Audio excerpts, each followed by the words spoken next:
Hello বন্ধুরা, কেমন আছেন? আশা করি সবাই খুব ভালো আছেন। আমিও আলহামদুলিল্লাহ খুব ভালো আছি। লম্বা একটা ঈদের ছুটি কাটিয়ে গ্রাম থেকে যখন ঢাকায় আসে তখন কারোরই মন ভালো থাকে না, তাই আমারও মন তেমন একটা ভালো না। তাই একদিন বৃহস্পতিবার ক্লাস শেষে চলে গেলাম ঢাকা শহর ঘুরতে। আর রিকশায় করে ঢাকা শহর ঘোরার মজা আসলেই অন্যরকম, অনেকটাই মজা লাগে। এই যে সামনে জুম করে দেখাচ্ছি ঢাকা মানসিক হাসপাতাল, এখানে আমার সকল হ্যাটার্সদেরকে বন্দি করে রাখা উচিত। আর আশেপাশে এই জায়গাটাতে অনেক হাসপাতাল রয়েছে, দেখি বলতে পারেন কিনা এটা কোন জায়গা? ঢাকায় যারা থাকেন তারা প্রত্যেকে এই জায়গাটির নাম জানবেন, কারণ এই জায়গায় এমন কোনো হাসপাতাল নেই যে আছে। পঙ্গু থেকে শুরু করে শিশু, কিডনি, মানসিক, হৃদরোগ, চক্ষুবিজ্ঞান ইনস্টিটিউট নিয়ে কিছুদিন আগে সংবাদ প্রকাশ হয়েছিল, যেটা সত্যি অনাকাঙ্ক্ষিত। মানুষ এতটা স্বার্থপর হয় কি করে জানি না। এরা কিভাবে জুলাই আন্দোলনের সাথে সম্পৃক্ত থাকে সেটাও আমি জানি না, কারণ জুলাই আন্দোলনে তো নিঃস্বার্থ মানুষগুলাই আন্দোলন করেছে, তাই না? এখন তারা যেভাবে হাসপাতালের উপর অত্যাচার করছে এটা আসলেই মানানসই না। এখন বাংলাদেশ বেতারের সামনে দিয়ে আমরা যাচ্ছি, সামনে একটা জায়গা দেখাবো আপনাদেরকে। আমরা প্রায়শই শুনে থাকি বাংলাদেশ সরকার নাকি মানুষের জায়গা জমি দখল করে, অধিগ্রহণ করে তাদের নিজস্ব ভবন তৈরি করে। এই জায়গাটি দেখলে সকল কিছু আপনাদের ভুল কেটে যাবে, কারণ এই যে দেখেন রাস্তার মাঝখানে একটা গ্যারেজ, এটা কিন্তু ব্যক্তি মালিকানা জায়গা। সম্পূর্ণ গড়ে উঠেছে রাস্তার একদম ঠিক মাঝখানে, তার সামনে এবং পিছনে দুই পাশেই কিন্তু রাস্তা রয়েছে। সরকার এই জমিটার কিনতে পারেনি, সেজন্য সরকার এটা দখলও করেনি। যদি সরকার দখল করার ইচ্ছা থাকতো অবশ্যই সেটা দখল করতে পারত। এখান থেকে এটা প্রমাণিত যে সরকার কখনোই কারো জমি দখল করে না, বরঞ্চ মালিকানা জমি দ্বিগুণ টাকা দিয়ে কিনে নেয়। আর সামনে যে সুন্দর একটা বিল্ডিং দেখতে পারতেছেন, এটাই হচ্ছে বাংলাদেশ টেলিযোগাযোগ নিয়ন্ত্রণ কেন্দ্র। এখান থেকে আমাদের মোবাইল নেটওয়ার্ক সকল কিছু এখান থেকে নিয়ন্ত্রণ করা হয়। মনে আছে গত বছরের এই দিনটাতে আমরা নেটবিহীন ছিলাম। ফেসবুক থেকে শুরু করে কিছুই আমরা চালাতে পারিনি, বাসায় একদম গৃহবন্দী ছিলাম আমরা। তো যাই হোক, মেট্রো স্টেশনে চলে আসলাম।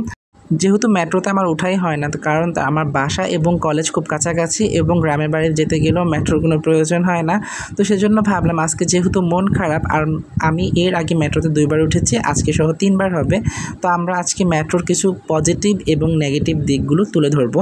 স্টেশনটা খুবই পরিষ্কার এবং পরিপাটি, খুবই ভালো লাগার একটা জায়গা, মনে হয় যেন বাহিরে চলে এসেছে। যারা নিজেরা টিকিট কাটতে পারবেন তারা এখান থেকে কাটতে পারেন, অথবা 2 নাম্বার কাউন্টারে গিয়ে টাকা জমা দিলে আপনি যে স্টেশনে যাবেন সেই স্টেশনের যে মূল্যটা পরিশোধ করলে ওরা আপনাকে একটা কার্ড দিবে, আর কার্ডটা এখানে পাঞ্চ করে আপনাদেরকে সামনে যেতে হবে। মনে রাখবেন, মেট্রো রেলে কিন্তু টাকা ফাঁকি দেওয়ার কোনো সুযোগ নেই। আপনাকে কার্ডের মাধ্যমে পাঞ্চ করে ভিতরে ঢুকতে হবে এবং বের হওয়ার সময় পাঞ্চ করে আপনাকে বের হতে হবে। যদি আপনি একটা টিকিট কেটে একটা স্টেশন বাড়তি চলে যান, আপনাকে সমপরিমাণ মূল্য পরিশোধ করেই চেক আউট করতে হবে।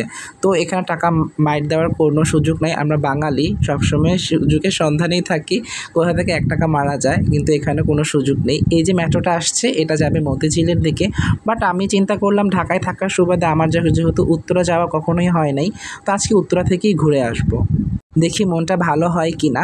তো অপেক্ষা করলাম আমার কাঙ্ক্ষিত ট্রেনের জন্য, মানে মেট্রো রেলের জন্য, দেখি মেট্রোটা আসে কিনা। দেখেন আমরা কতটা উপরে, আর সামনে দেখেছেন একটা কৃষ্ণচূড়া গাছ, কতটা সুন্দর লাগছে গাছটা। বলতে বলতে ট্রেন চলে আসলো। এখন একটা জিনিস আপনাদের দেখাবো, আমরা বাঙালি, সব জায়গায় তো বাঙালির পরিচয়টা রাখতেই হয়, তাই না? আমরা কখনোই সভ্য হব না, আমরা সবসময় ঘাটতারাই থেকে যাব, কারণ বাঙালি বলে কথা।